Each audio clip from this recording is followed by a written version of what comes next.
अरे भाग्यवान, मैंने सारे कपड़े धो दिए हैं। तुम जल्दी से वहाँ से एक कपड़े का गट्ठर ले आओ। हाँ हाँ, अभी लेकर आती हूँ। धोबी की पत्नी कपड़े का गट्ठर सिर पर रखती है और मंगलू की तरफ चल पड़ती है। तभी अचानक से उसका पैर जमीन पर पड़े एक पत्थर से टकराता है। बेचारी के जमीन पर गिरते ही मंगलू अपनी पत्नी को उठाने के लिए उसके पास जाता है। अरे भाग्यवान, तुम कैसे गिर गई? तुम्हें ध्यान से चलना चाहिए था। अजी, आप मेरे चलने को क्या दोष देते हो? जो किस्मत में लिखा होता है वही होता है। काश हमारा भी एक पुत्र होता तो यह कार्य मुझे नहीं करना पड़ता, वह हमारी मदद करवाता। लेकिन यह सब बोलकर क्या फायदा? हमारे जीवन में पुत्र का सुख कभी नहीं लिखा। अरे भाग्यवान, तुम दुखी मत हो। यदि ईश्वर ने चाहा तो हमारा पुत्र अवश्य होगा।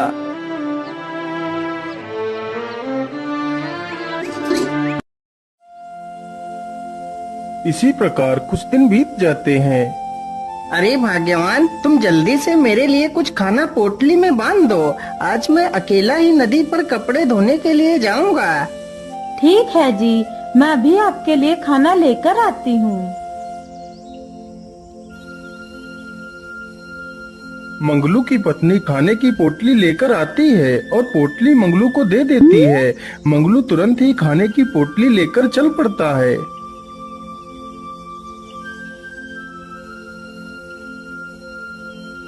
मंगलू नदी के किनारे पहुंचकर फिर से अपने काम में लग जाता है।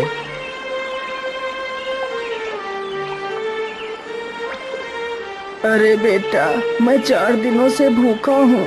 कृपा कर मुझे कुछ खाने को दे दीजिए।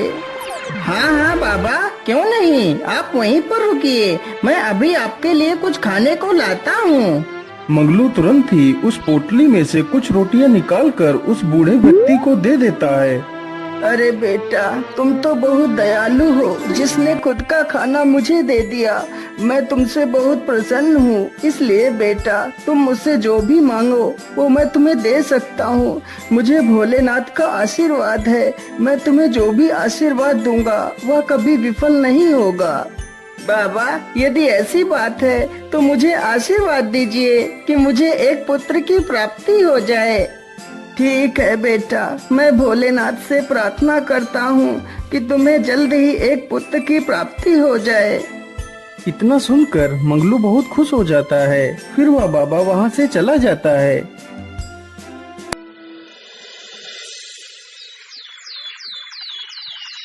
कुछ दिनों में ही मंगलू के घर में एक सुंदर से पुत्र ने जन्म लिया, जिसका नाम मंगलू ने राजकुमार रखा था।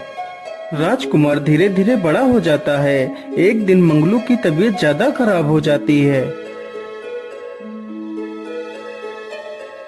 पिताजी, मैंने आपको कितनी बार बोला था कि मुझे भी अपने साथ काम पर ले चला करो, लेकिन आपने मेरी बात नहीं मानी। पिताजी, अब आपको काम करने की कोई आवश्यकता नहीं। अब मैं ही काम करूँगा।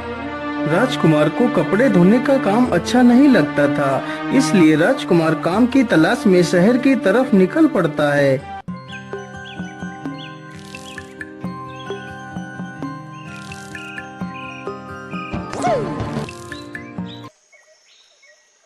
अरे ओ लड़के, रुक जा। कहाँ जा रहा है तू?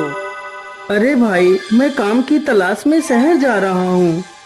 अच्छा, तो तू शहर जा रहा है। चल जल्दी से तेरे पास जो भी है वो निकाल कर मुझे दे दे, नहीं तो हम तुझे मार डालेंगे। लेकिन मेरे पास तो कुछ भी नहीं है, मैं तुम्हें क्या दूं? इतना सुनते ही वह दोनों चोर राजकुमार पर टूट पड़ते हैं। राजकुमार भी बहुत बहादुर था, उसने अकेले ही दोनों चोरों को धूल चटा दी। तभी वहाँ पर राजा के सैनिक आ जाते हैं। अरे वाह युवक, तुम तो कितने बहादुर हो। तुमने तो अकेले ही इन दुष्ट चोरों को धूल चटा दी। तुम कौन हो बहादुर इंसान? फिर राजकुमार अपनी पूरी कहानी उन दोनों सैनिकों को सुनाता है। अरे वाह राजकुमार, तुम तो कितने वीर हो। हमारे महाराज को आप जैसे वीरों की आवश्यकता है।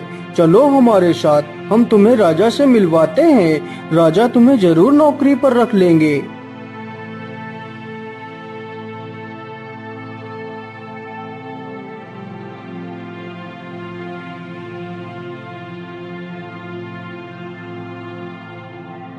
अरे वाह राजकुमार, तुम तो कितने वीर हो। मुझे तो तुम जैसे वीरों की ही तलाश रहती है। राजकुमार, आज से तुम मेरे विशेष अंगरक्षक हो। फिर राजा उसे अपना विशेष अंगरक्षक बना लेता है।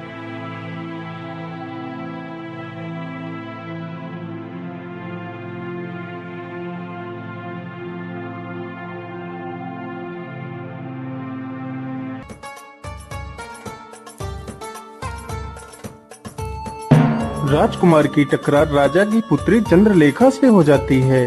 चंद्रलेखा दिखने में बहुत खूबसूरत थी।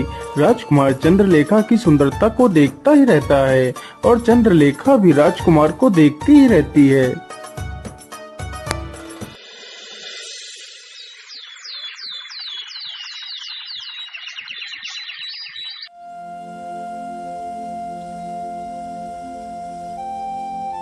इस प्रकार राजकुमार और चंद्रलेखा दोनों आपस में मिलने लगते हैं। दोनों आपस में बात कर ही रहे थे कि तभी राजा का सैनिक राजकुमार और चंद्रलेखा को देख लेता है और सारी बात राजा को बता देता है। सैनिकों, राजकुमार को जल्दी से हमारे सामने पेश किया जाए। लेकिन राजकुमारी जी, महाराज हमारे रिश्ते को कैसे स्वीकार करेंगे? आप एक राजकुमारी हो और मैं आपका नौकर, भला हमारा रिश्ता कैसे हो सकता है? राजकुमार, जल्दी से चलो, तुम्हें महाराज ने बुलाया है।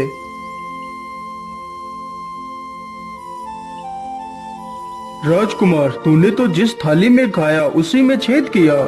मैंने तुझे अपना विशेष अंगरक्षक बनाया और तूने मेरी ही इज्जत को उछाल दिया। लेकिन महाराज, मैं तो राजकुमारी से प्रेम करता हूँ। क्या प्रेम? और राजकन्या से? एक नौकर होकर भी तेरी इतनी हिम्मत कि तू राजकुमारी से विवाह करे? सैनिकों, इसे पकड़कर कारागार में डाल दिया जाए। सैनिक तुरंत ही राजकुमार को कारागार में डाल देते हैं।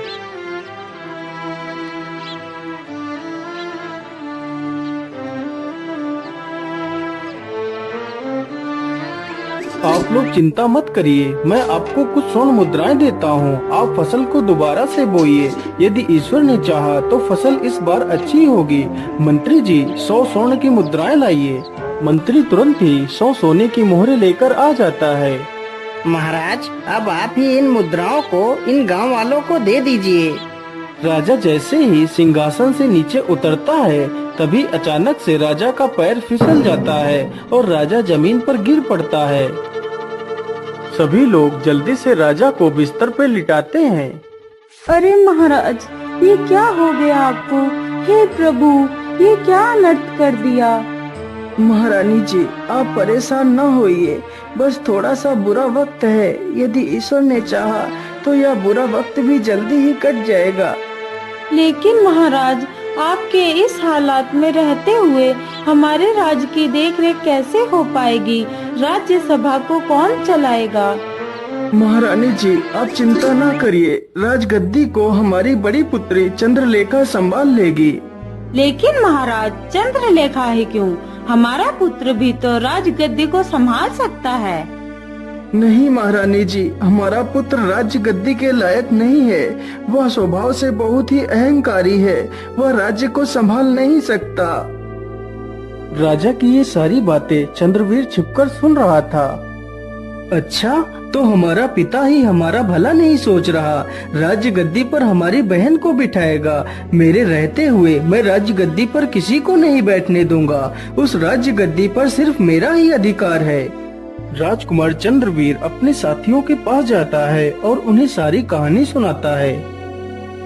लेकिन राजकुमार जी, हम महाराज को कैसे मारेंगे? अरे झिमरू, हम लोग आज रात ही महाराज को बंदी बनाकर ले चलेंगे और जंगल में फेंक देंगे। जंगल में कोई न कोई जानवर महाराज को खा जाएगा। आधी रात होते ही सैनिक तथा चंद्रवीर मिलकर राजा को बंदी बना लेते हैं।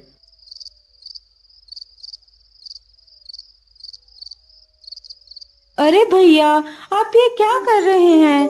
पिताजी को कहाँ ले जा रहे हैं? पिताजी को छोड़ दो। अरे तू हट जा, नहीं तो मैं तुझे भी मार डालूंगा। क्या करूं? पिताजी को कैसे बचाऊं?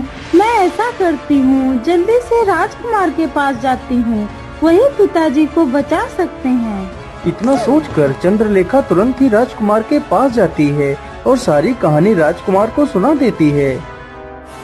लेकिन चंद्रलेखा, मैं तो इस कारागार में बंद हूँ, मैं भला क्या ही कर सकता हूँ। राजकुमार जी, आप चिंता ना करिए, मैं अभी जेल का दरवाजा खोल देती हूँ। चंद्रलेखा जल्दी से जाती है और कारागार की चाबी लेकर आ जाती है। फिर वह कारागार का दरवाजा खोल देती है और राजकुमार को बाहर निकाल लेती है। फिर वे दोनों जंगल की तरफ चले जाते हैं। रुक जाओ चंद्रवीर, महाराज को छोड़ दो, नहीं तो मैं तुम्हें जिंदा नहीं छोड़ूंगा। अच्छा, एक नौकर होकर मुझे मारने की धमकी दे रहा है। सैनिकों, इसे यहीं रख दो और इस नौकर को अच्छे से मजा चखाओ। सारे सैनिक राजकुमार पर टूट पड़ते हैं। कुछ ही देर में राजकुमार सारे सैनिकों को धूल चटा देता है। अरे, तूने तो अकेले ही सारे सैनिकों को धूल चटा दी, अब मेरे वार से बच। कुछ ही देर में राजकुमार चंद्रवीर को भी परास्त कर देता है और महाराज को बचा लेता है।